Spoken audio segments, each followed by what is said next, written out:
जैसा कि हम सभी जानते हैं कि धरती का एक नाम मृत्युलोक भी है, क्योंकि यहाँ जिसका भी जन्म हुआ है उसकी मृत्यु भी निश्चित है। लेकिन पौराणिक कथाओं के अनुसार संपूर्ण सृष्टि में ऐसे 7 व्यक्ति हैं जो अमर हैं, अर्थात वे कभी नहीं मरेंगे। ये सभी चिरंजीवी किसी न किसी श्राप, नियम, वरदान या वचन के कारण अमर हैं और इन सभी में अनेक दिव्य शक्तियां भी मौजूद हैं। तो आइए जानते हैं उन 7 चिरंजीवियों के बारे में जिन्होंने मौत को भी दे दी है मात। सबसे पहले हैं परशुराम जी।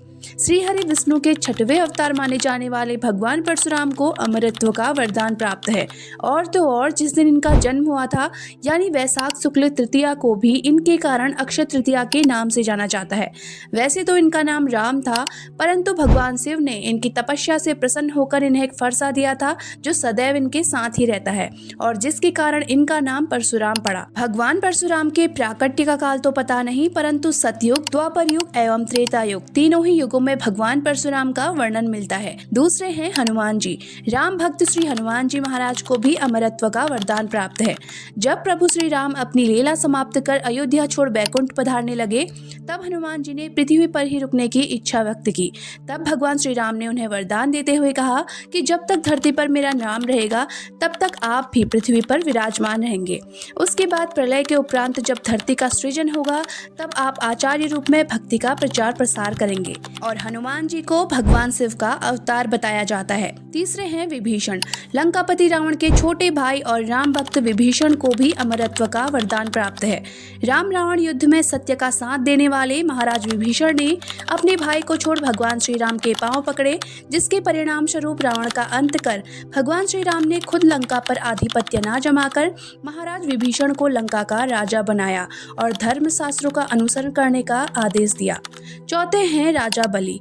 दैत्यराज बलि ने अपने बल एवं पराक्रम से देवताओं को हराकर समस्त लोकों पर अपना अधिकार जमा लिया था, जिसके कारण देवताओं ने श्री हरि से जाकर विनती की। तब भगवान ने वामन अवतार धारण कर राजा बलि से भिक्षा में उसका सर्वस्व हर लिया था और उन्होंने भी अपना सर्वस्व बालक वामन पर खुशी खुशी न्यौछावर कर दिया था, जिससे खुश होकर भगवान श्री हरि ने उन्हें अनंत काल के लिए पाताल लोक का राजा नियुक्त किया था। और आज भी ऐसी मान्यता है कि राजा बलि पाताल पर राज कर रहे हैं और प्रतिवर्ष 4 माह के लिए भगवान बैकुंठ छोड़कर राजा बलि को दर्शन देने स्वयं पाताल पधारते हैं।